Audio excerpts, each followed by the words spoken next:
Da-da-da-da. Howdy, folks. Welcome back or welcome aboard.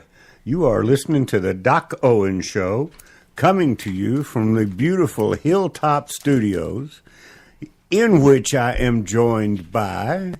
I'm a Surefire. And, Uncle Bachi. rock and roll, full house, ready to go, charged up. Have no idea what we're going to talk about, but we will come up with something. Yes, we will. I use the preface to the show when we're going through our traditional manner of an inspirational in history, and then something kind of leadershipy, and then we go into Uncle Bachi's moment, and we do a little bit of history, and by then we're like 10, 12 minutes into the show, and we've come up with something to talk about. There you go. I've had time to search the net and see what's going on out there, and we'll just give some opinions. I've forgotten. What's the name of tonight's show? What do we call it? A Q primer. Bring pencil and paper. Yes, I thought I remembered something about pencil and paper. Mm-hmm. So we're going to throw in a very special rendition of the Pledge of Allegiance tonight, which we have done before, delivered by a gentleman made famous in my generation for sure, Red Skelton. And we've done it on the show numerous times, but you just can't hear it often enough. And that will be your cue, no pun intended, to get up and go get your pen and paper for the rest of the show. All right? There you go. But you'll have about 3 minutes to shuffle around, make sure you've got a ballpoint that's working. If you pick one up that's not, do yourself a favor, throw it in the trash. It has no place in the cup where you keep all your pens. I get rid of mine as soon as nothing aggravates me more than picking up a pen that's out of ink. That's out of... Why exactly? Or you need kind of containers, too. What? Like containers, like you use in the house. Yeah. And all. Oh, that gets on my nerves. When they're empty? Yes. I don't understand. Yes. Okay. Throw them away. Oh. Oh. Goodness. Oh, boy. You obviously didn't grow up in a shoe household like we did. Yeah, right. Exactly. You know how you tell that the container is empty before you pick it up? It's the one on the shelf that's upside down. That was your dad. You told me that story. You turn them over, and that means that it's empty. Oh, I never learned that. Well, it was... He told me about that. Italians didn't have containers. Everything went in the same basket, right? Oh, no. Well, we want to talk about misorganized over here. And whatever was in the basket on Friday got chopped up, and it was called soup. There you go. No. Oh, that's gross. All right. So I told you we'd think of something to talk about. Yeah, it always happens. Yeah, whatever. You're listening to the Doc Owen Show, DOCOWENSHOW. We are all over social media under that same tag. The best place to find us, you can find us on Facebook, where we would appreciate your like and follow. And we'd really appreciate your follow on at Doc Owen Show, which is the Twitter handle that we use, and that's the best place. You can combine Twitter and Facebook and download our free app for either the Android or the Apple, and you will be notified when the show is going on the air, and you can download the podcast. You can review our archives of previous shows. There's just it gives you the utmost power of the message that we have to deliver. So, and sometimes, most times, there's a nugget or two in there. I mean, we spend 55 minutes, folks. There's bound to be something that in there that is a takeaway for you. Gotta be. Right. Yep. I mean, that's just the way it works. That's the law of averages. Mm-hmm. What else do we need to tell them? About the DocOwenShow.com blog. Soon to have a DocOwenShow.com/store, where we will be creating prepared, practical patriots. And in the prepared part, is that where we're going to put pampered? Yes. Okay. Because it's not practical. No, it's not. We had that discussion. So under prepared, there will be a little subsection called pampered. That's right. That's a good idea. Even when you go camping, or even when you're doing, your drills to get ready for the great big bang that's going to go on. Girls got to take care of girl stuff. Exactly. There's got to be a little bit of pampering going on. That's right. So, prepared practical patriots will be the focus of the DocOandShow.com/store. And you can expect that Q2. No pun intended. Okay. So, without any further palaver, we will dive into our standard portion of the show, which kind of sets things off, sets the tune. Mrs. Surefire will give us a inspirational quote. Uncle Bocce will tell us something interesting about this day in history, and I'll close it out with a leadership or potentially biblical quote. Ms. Surefire, take it away. And tonight's quote comes from a site that I've used plenty of time. It's called PassItOn.com. Boom. Yeah. Mm-hmm. And tonight's quote comes from a gentleman that I had never heard of before. His name is Gary Clausing. Clausing? Clausing. How do you spell it? Never heard of it. Clausing. Clausing. Okay, good. Well, I just saw a Santa Claus and just put an ing on it. Clausing. There you go. Okay, go for it. And he is a musical artist. Okay. And his quote is, "Every experience is a stitch in the fabric of your character." When is he still popular? He's still alive and popular. Right? Okay, cool. I have to look him up. Every incident? Experience is a stitch in the fabric of your character. I figured, it sounds very creative, like musical artists are. Yeah, in the fabric of your character. That's right. I like it. Uncle Bocce, top it. Yes, man. sir. Top it. What do you got? Well, I don't know if I can top that. Okay. But anyway, to this day in 1775, the man, Benjamin Franklin, Yeah. the man that every woman loves. Okay. Well, I don't know about that. Anyway, he published what he called an imaginary speech. And he was in Britain. He was in Britain at the time. And with his imaginary friends? With his imaginary friends. Stood up there for 20 minutes. And Puffed the magic dragon. he stood up there for 20 minutes, said nothing, and let them think what they wanted. There you go. That's a speech. It was probably a really good speech. That's a good idea. Yeah. I was going to try that. Well, he gave this speech as a response to some unnamed officer in Parliament that was saying that the British need not fear the colonial rebels because Americans are unequal to the people of this country, Britain. Wow. So he rebutted that. That happens to be one of my favorite quotes from Britain. It's exactly. I didn't do a very good British accent. We actually tried. We actually tend to think that they are quite a bit smarter than we are, just because of the way they talk. Yes. Assholes. No, I thought they had taffy on the top of their mouth. That's why they talk like that. That works. And the French have marbles. Ooh. So since we went through the State of the Union last night, I think that this biblical reference is appropriate.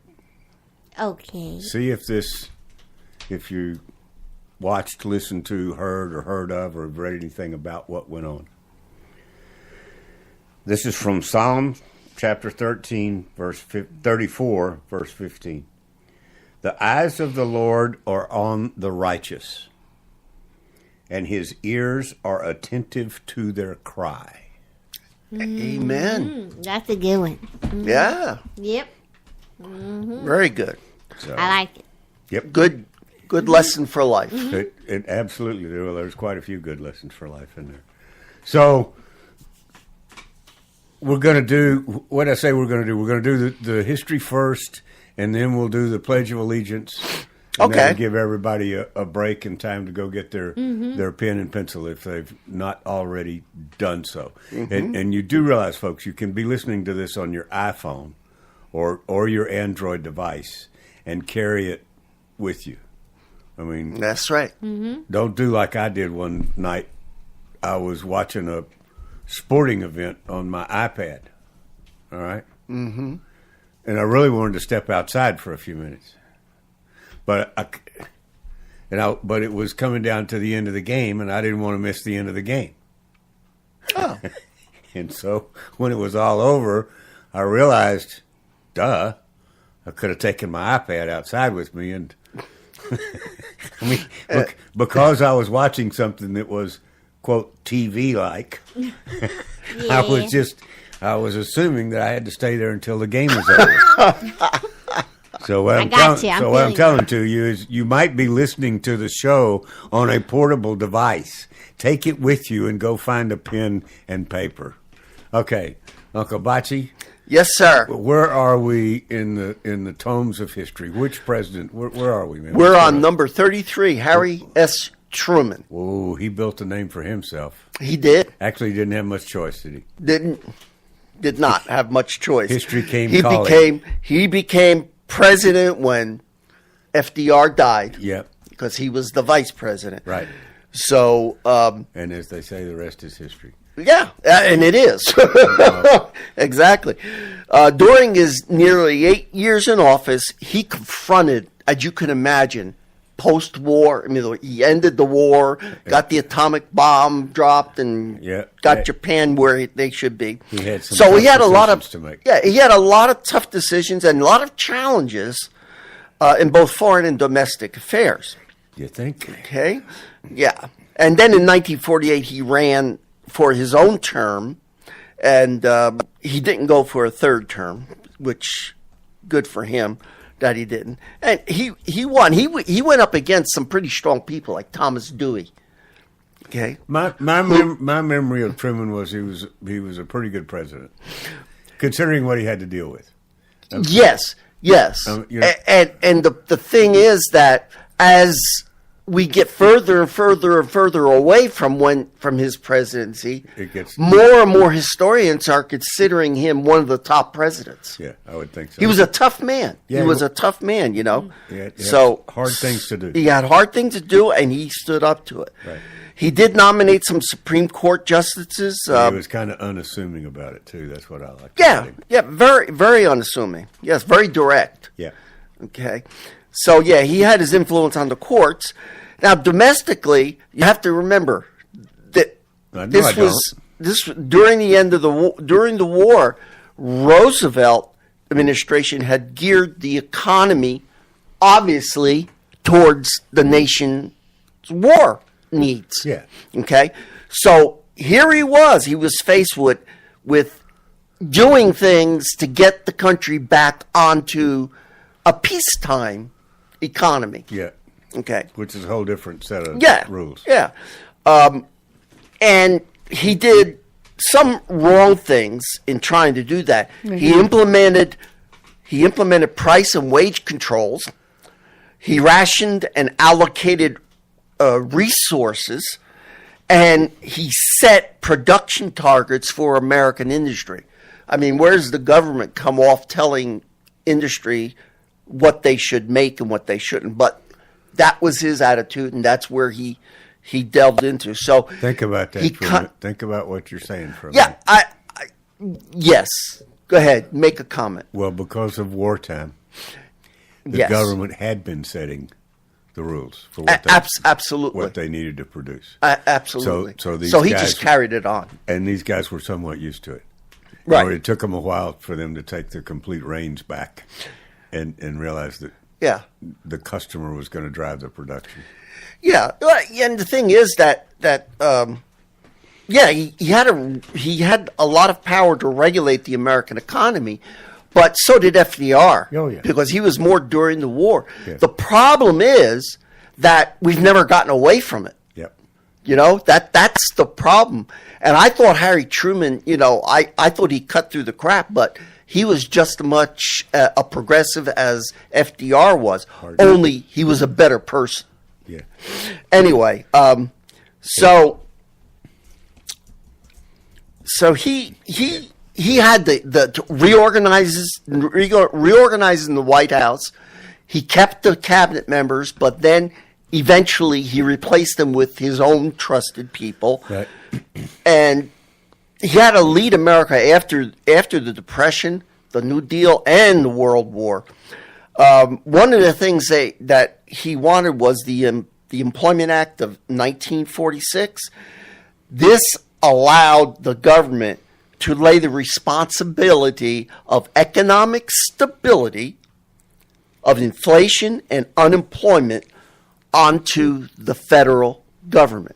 So the government is slowly but surely taking on more responsibilities that it doesn't really have to put his nose in, which really should be with the states.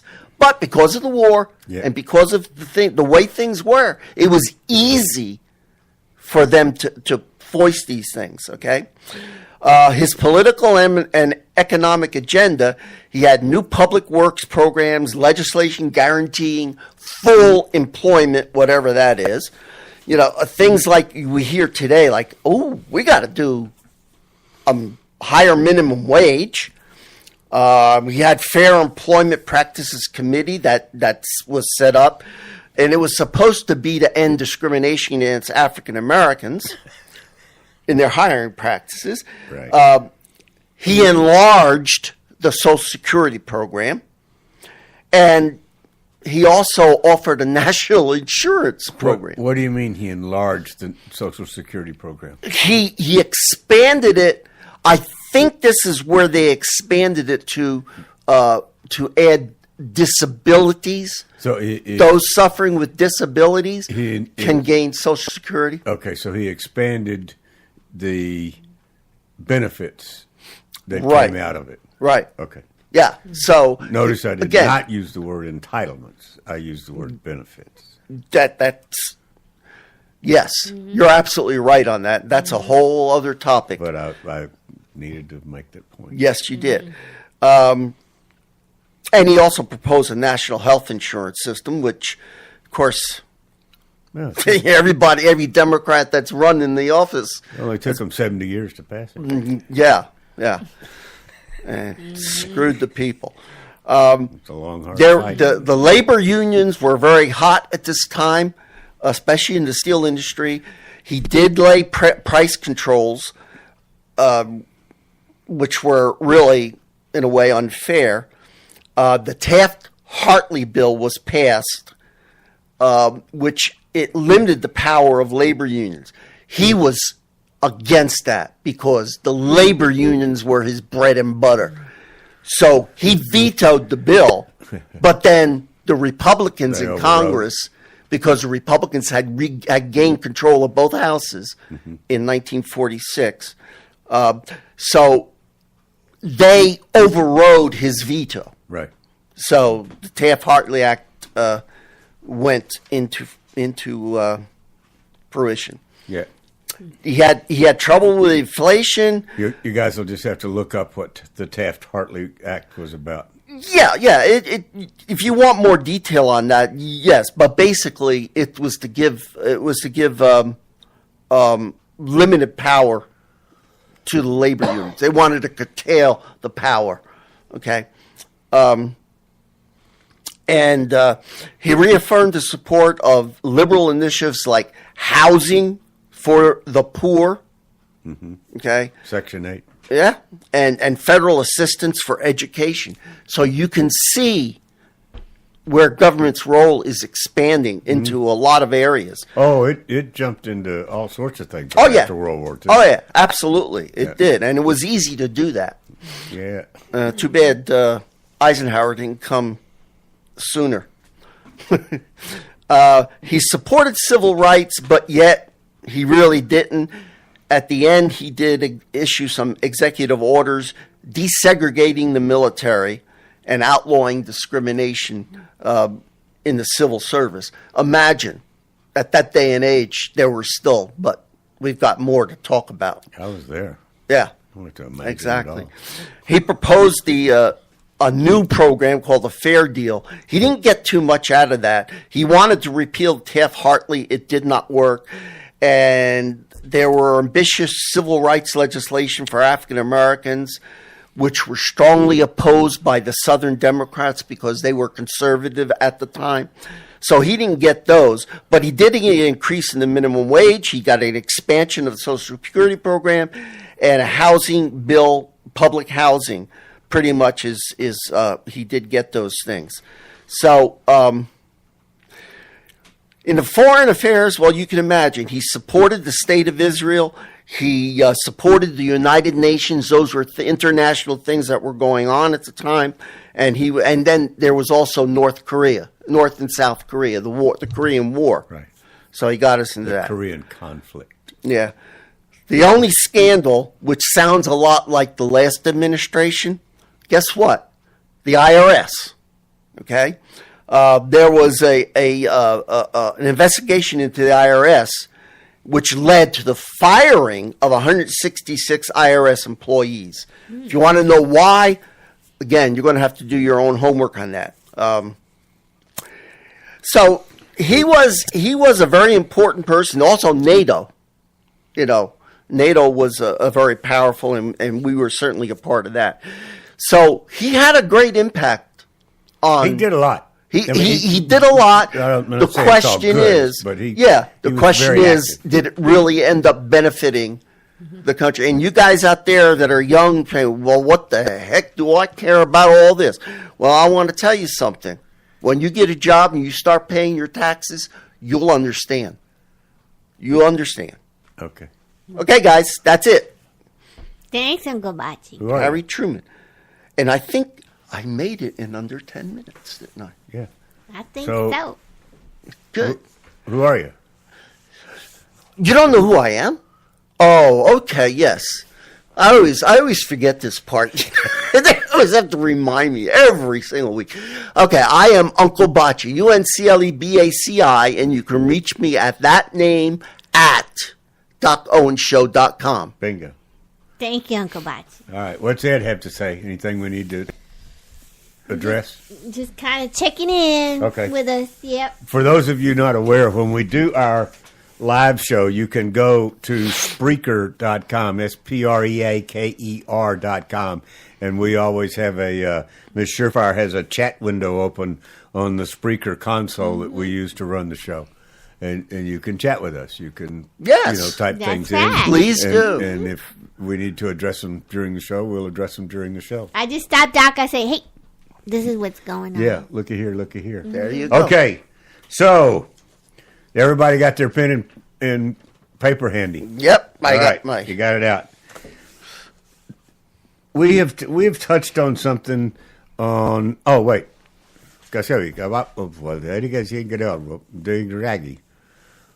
so we should do it now. Ditto. Yeah. Okay. We were going to play the Pledge of Allegiance to give everybody time to, because there's some people out there in the audience that I just heard that was what was coming through on my headset, so I put it into the airwaves. They were telling me, wait a minute, you said I had some time to go get that pen and stuff. Yeah. So take your time. this is Red Skelton. He was mostly known as a comedian. He also happened to be a symphony orchestra songwriter that we've played on the air a couple of times. He did a thing called Reds, White, and Blue, which was kind of a symphony march song. Very patriotic guy. And I think that particularly our youthful audience needs to hear this on a very regular basis. You did not have the luxury nor the opportunity that we did growing up to be able to recite the Pledge of Allegiance on a daily basis. That's the first thing we did as school started, if I remember correctly. Every day. Yes. And then Every day. we had a prayer Yes, we did. that came out over the PA system. And after that, we had a moment of silence. And after the moment of silence was over, they told us what we were going to have for lunch. I used to like to ring the bell. Well, it was a big deal if you were the one called upon that day to go to the principal's office and read the lunch menu. That was quite an honor. Oh, I see. You know what I'm saying? Yeah, I see. Mr. So-and-so from Mrs. Such-and-Such class will give the lunch menu today. Yeah, we lined up by grade in the street in front of the school. We lined up by grade. And by grade. Kindergarten through 8th grade. I think that's how they used And they started with kindergarten. You they went in be first. a lot older than I am. But we marched into school to the marching Cafeteria? songs. Oh, to the songs. The patriotic marches. Oh, that's cool. Yes. Okay. Yeah, every Like single John day Philip we had that. Sousa and those people. Yeah, Stephen C. that's Foster. how we did it. Yeah. That's neat. It is. Right. Did you have the short people in front? No. Well, kind of. We didn't discriminate. Well, We it's didn't- when you're marching, the short people are in front. Well, no, they Well, were but just. they did it by grade, so customarily they should have been shorter if they were younger. Well, yeah, that's true. Well, In that sense, they were, but yeah. Okay, some people put too much emphasis on height and weight, but I'm not mentioning any names. We won't debate the topic. So let's give everybody a chance to go get their pen and pencil and listen to Red Skelton, and we will be right back.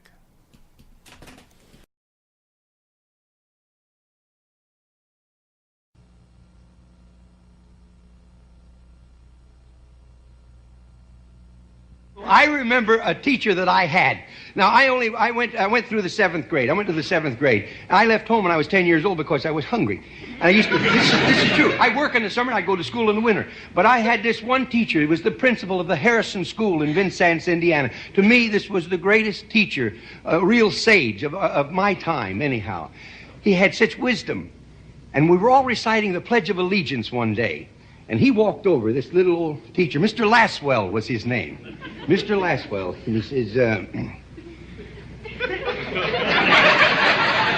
And he says, I've been listening to you boys and girls recite the Pledge of Allegiance all semester.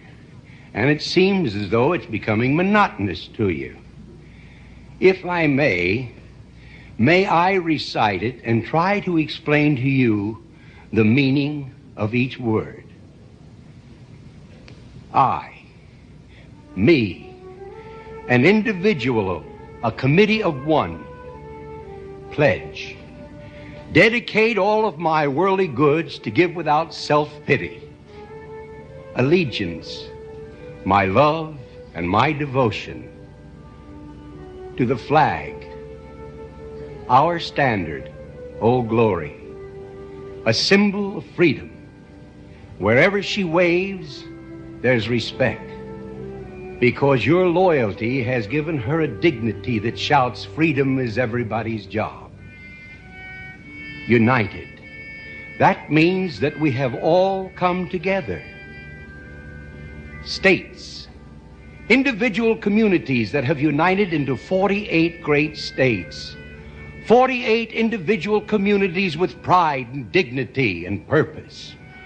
All divided with imaginary boundaries, yet united to a common purpose, and that's love for country. And to the republic, a state in which sovereign power is invested in representatives chosen by the people to govern. And government is the people, and it's from the people to the leaders, not from the leaders to the people, for which it stands. One nation, meaning so blessed by God, indivisible, incapable of being divided, with liberty, which is freedom, the right of power to live one's own life without threats, fear, or some sort of retaliation. And justice, the principle or qualities of dealing fairly with others. For all, which means, boys and girls, it's as much your country as it is mine. And now, boys and girls, let me hear you recite the Pledge of Allegiance. I pledge allegiance to the flag of the United States of America and to the republic for which it stands, one nation, indivisible, with liberty and justice for all. Since I was a small boy, 2 states have been added to our country, and 2 words have been added to the Pledge of Allegiance: under God. Wouldn't it be a pity if someone said that is a prayer and that would be eliminated from schools too?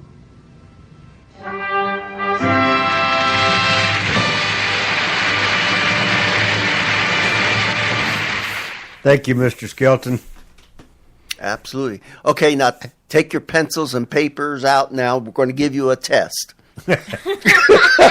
JK. Take it. Yeah. So, okay. One of our regular listeners gave us a tip last night, and that was to simplify things. That not everybody is on the same page at the same time, nor has the same background, nor is the same age. So the instructions were to simplify things. That's what made me think of that Red Skelton Pledge of Allegiance. That's true. Breaking it down in its simplest form, literally word by word. So I am not totally immersed, but quite involved, just because I find it very comforting, and I find it mentally challenging. I am involved in watching and reading and looking into this thing called Q. It is Q and the Anons. The Anons are the Patriots. We don't know, but the best way to describe it for those of you that are not familiar or just minimally familiar, and I have this feeling that really kind of gnaws at me, that the people that really need to know about it are the young people, and they are not involved. And yet it's a movement. Just refer to it as the Q movement. And it is right up the alley of the young people. The entire movement, all of its messaging, all of its conversations, all the events are only on the internet.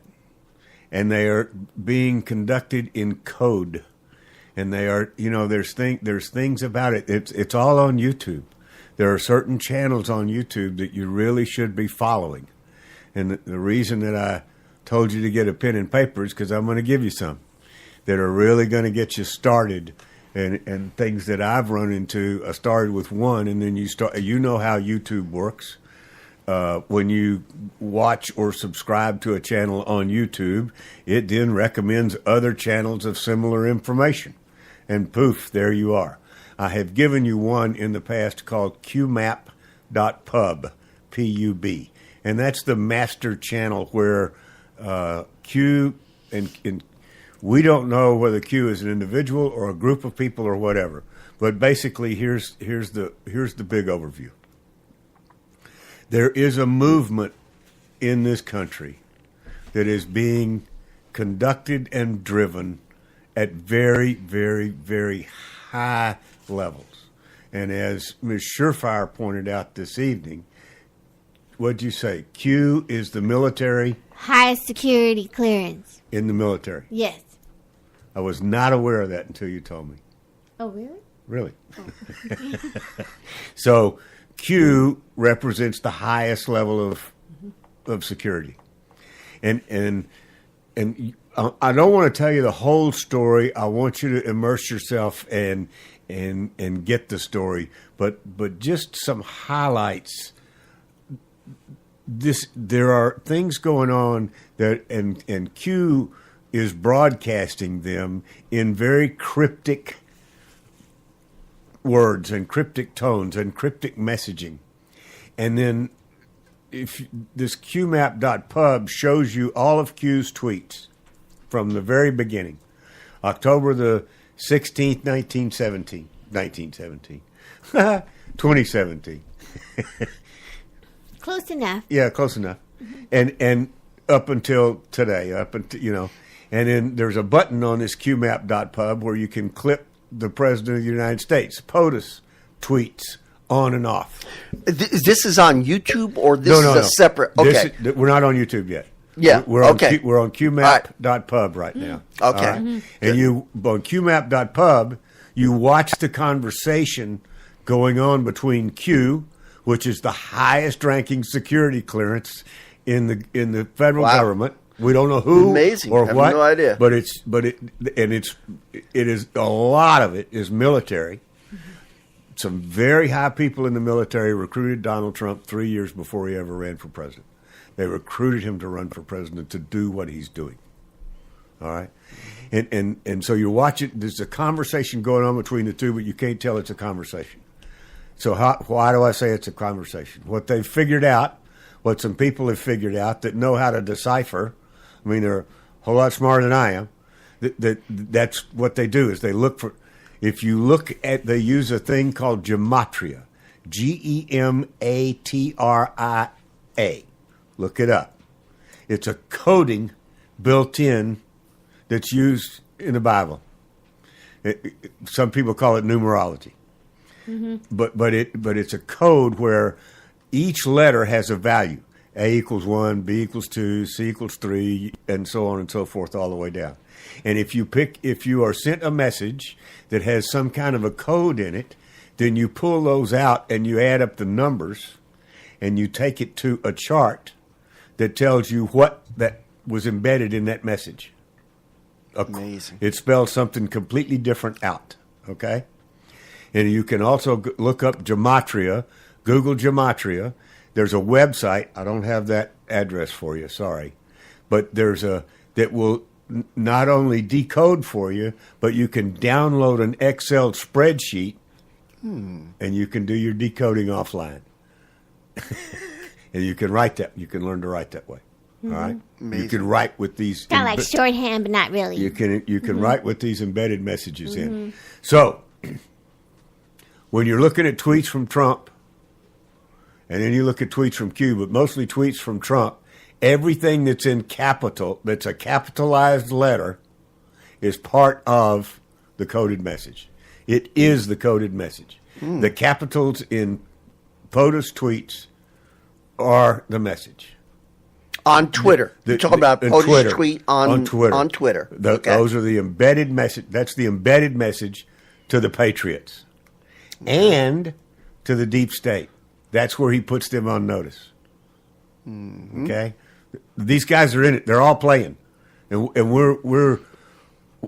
we don't, unless you're involved with the Q movement, you're not aware of what they're doing. But the deep state and the patriots have been fighting it out for ever since October of 17. Anyway, so let me give you so to get up to date on this and to follow the action on YouTube, I'm going to give you some YouTube sites, that you can subscribe to, and then you get notified when they come up. And this is not all of them. This is just a few of the ones that I follow, that I subscribe to. X22 Report. That's X number two report on YouTube. There's a lady that has McAllister, McAllister TV. Oh, that's a different one. Yep. So it's X22 Report. Yep, that's one. And the other one again? McAllister TV. She's a character. Oh. But she and all of these people quote each other, and they look for it. They're all helping each other to decode these things, and none of us know exactly what it means. Nobody knows exactly. It's like, well, it could be this, it could be that, but that's not the point. Right. The point is not knowing exactly. The point is being involved in the movement and all working together to figure out, okay, this is kind of the way it's going. All right. The next one I really I enjoy, and I just got to spell it out. I don't know what it stands for. It's D as in David, NAJLION 7, and I am sure it's something biblical because this is an outdoor preacher that goes from campus to campus in the United States and spreads the word of God and protects the children from the pedophiles, and it's really he does a couple of 10-minute little blurbs a day, and he's got inside military contacts, and he provides a lot of information. But it's a real he's headquartered in Juneau, Alaska, is his home base. I can see Russia from my backyard. There you go. And here the next one is by the book, and it's BY_THE book. By the book. Look them up. There's another one called AMTV, which stands for Alternative Media Television. Say it again. AMTV. Okay. Just look these guys up on YouTube. And the last one I'm going to give you is a broadcast called The Patriot Hour. That's a pretty good selection there. And that should lead. That's a good selection. It gives you some different views. They kind of, but they're all very heavily, totally, 100% involved in the Q movement. And I am I'm firmly convinced that some of it is absolutely true, some of it is wishful thinking, but it's something that patriots need to be aware of and need to be involved in. You following me? Yes, sir. And it's all on the internet. It's all outside of deep state control. and was from the beginning. And it was being conducted at very, very, very high levels. As Ms. Surefire pointed out, it was being conducted and driven at the Q level, the highest level of security in this country. And here they are, talking in tongues. Or so to speak. But it's really cool. So, and there were references to it and references to the new movement without being direct in the State of the Union last night. Was there really? Yeah. Gosh. There was messaging going on. So that's all I'll tell you. So what did you think of the State of the Union? I know that Ima and I watched it, and Uncle Bachi, you watched it. I mean, you are aware that the numbers that came out of it are 76% of the people polled approved of the message. And that's absolutely amazing. 81% of independents approved. Oh, I didn't hear that one. Yep. That's a a good big swing. number. Yeah, I saw CBS choking on giving that news. 76%. They put it on there, but they were choking. Yep. 81% of independents, about 95%. That's amazing. That tells you the hunger in the country to do what Mr. Trump says we need to do. There was another number, 72%. I can't remember what that represented, though. But anyway, the numbers were really high in favor. Having been in, I came away from that. And if you go back after you've done a little bit of this homework I just gave you to do about Q, then think of what you saw in the State of the Union. It was a warning. He was telling all of us to get ready. This is not going to be easy. And he never thought it was going to be, but it was a warning. There's going to be some, and I've been saying this for 1.5 to 2 years, not knowing why. We're going to have some challenging times ahead. Yeah. And it's going to be all that much more important that we be united and help each other through it, because it's not going to be. It's going to be us, the America, against them. The new world order, the globalist. Yeah, and that's interesting. That's the fight. That's the fight that's going on, and that's what Q and POTUS are reporting on and telling us about if you're involved. Yeah. If you're not, then then whatever's coming is going to come as a big surprise to a lot of people.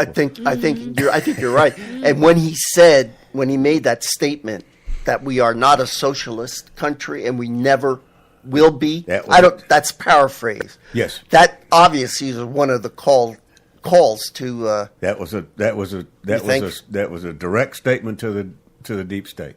It ain't going to happen. Okay. That was a polite way of amazing. Of our Texan way of saying it ain't going to happen. Yeah, absolutely. So let's talk about the. Can I tell a story of myself? You can tell the story. One of the. As if I really have control. One of over it. One of the things that the difference between he was talking about freedom and the freedom of choice and liberty and all of that kind of stuff, right? Yes. There are some of us, myself included, from time to time tend to take that possibly to an extreme. I went to the drugstore. I refilled a prescription at a huge drugstore chain. Okay, I'm not going to give their name, but a huge, just one of the largest in the country chain of drugstores where I've been getting my prescriptions since I was 0. All right, yeah, 6 months, whatever. They had me on calm down drugs, and after about 90 days. You mean after you were born, you had high blood pressure? So, anyway, I refilled my prescription, and I got them home, and it was different. It was the same prescription, supposedly, from a different manufacturer. So I do things based on color. So my pink pills are now 3 times the size, and they're white. Wow. Okay. First of all, the fact that they're 3 times the size tells me that this new manufacturer doesn't know what he's doing. Got too many fillers. Because exactly, he ain't got the right equipment to make them small. It's swallowable. They look like some cheap vitamin C from Costco. Okay. So anyway, so I didn't like it. So I took them back down there and was told, in no uncertain terms, that they don't take prescription drugs back once they've left the store. I said, "Well, you substituted my drug." And he said, "No, it's the same drug. We don't carry that manufacturer that you got anymore." I said, "Well, it's not the same. It's not the same. I want the same exact prescription that I expected to fill." And he didn't put his hand up in my face like a stop sign. Said, "We don't have to. We're not taking it back. I'm not listening to you." I said, "Well, you didn't check with me before you substituted." He said, "We don't have to check with you." Oh. Yeah. See how you reacted? I reacted the same way. I said, "Bull sugar." Right. And of course, he accused me of cussing at him. And so the bottom line was he was not taking the drug back, right? Mm-hmm. So I opened the dealie of drugs and poured 90 pills in his lap and left, right? And took my business elsewhere. Freedom of choice. Freedom of choice. That's right. Mm-hmm. That's what this country's about. And that's that's in danger. That's what it's very much in danger. When he said, "We don't have to check with you before we change your drug," I said, "Nonsense. I'm putting it in my body." He forgets that without customers, he don't have a job. I'm going to try to see he doesn't have a job even with customers. So, but you know what I mean. I know exactly what you mean. Let's talk very briefly. We've done the Q thing. Everybody got their notes. If I went too fast for you, or you need to know the spelling, I think my address is doc@docoandshow.com, or you can hit rewind and play. Your favorite phrase. Pause. What? Pause. Rewind. Play. Yeah, that's right. Rewind and play the podcast. Grab the podcast, but that should surely get you started with plenty of information. So today, the 29-year-old hot tamale from New York came up with some ridiculous ideas about how we're going to straighten the country out after she sulked and pouted and frowned and otherwise made a fool out of herself during the State of the Union address, her and all the other white-clad pansies.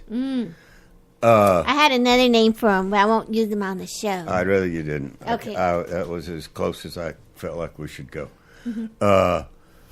So, and she, among other things, she wants to do away with air travel.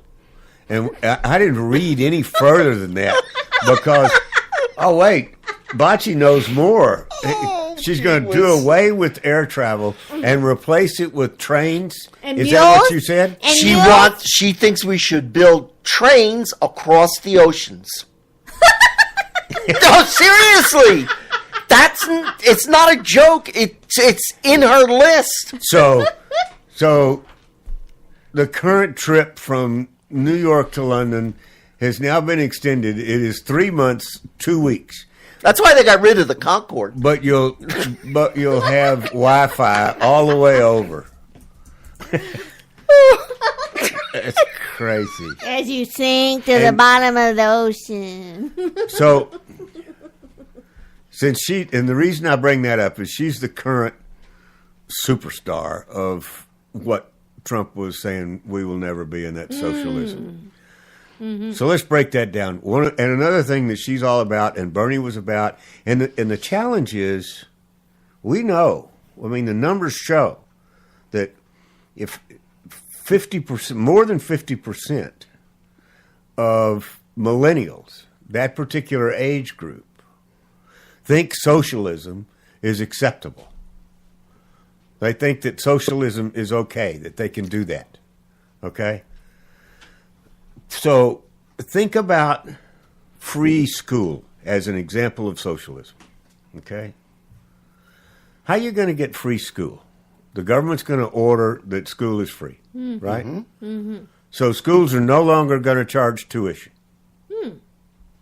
You think? I don't think. Because the school doesn't have any way to have electricity to run the computers and the lights and keep up the buildings and all that kind of jazz. So the school's got to get some money somewhere. So the government's going to pay for your schooling, and it's going to be free to you, right? Mm-hmm. Okay. So when you graduate from school, how high do you think your taxes are going to be to cover that quote-unquote free school? Folks, Almost young your whole people in paycheck. particular, learn to connect the dots. Right? Somebody's got to pay sooner When or later. Grandma That's and absolutely Grandpa right. Nothing told- is free. When Grandma and Grandpa told you there was no free lunch, that's what they were talking about. That's right. If it sounds too good to be true, it is. Exactly. We will be spending a considerable amount of time over the next X number of shows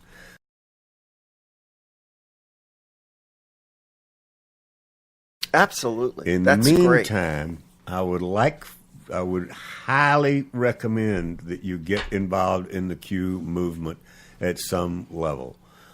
Make yourself aware. Be a part of what we call the woke group. We are woke. And it's very important that you know what's going on. It'll make it a whole lot easier when the SHF, the SHTF, or whatever it is. And that's going to happen. Front row. Time to go. You have been listening to the Doc Owen Show. Thank you so much for having us. We really appreciate it. Now go out there this week and take care, pay attention, and God bless. Bye-bye, folks. God bless.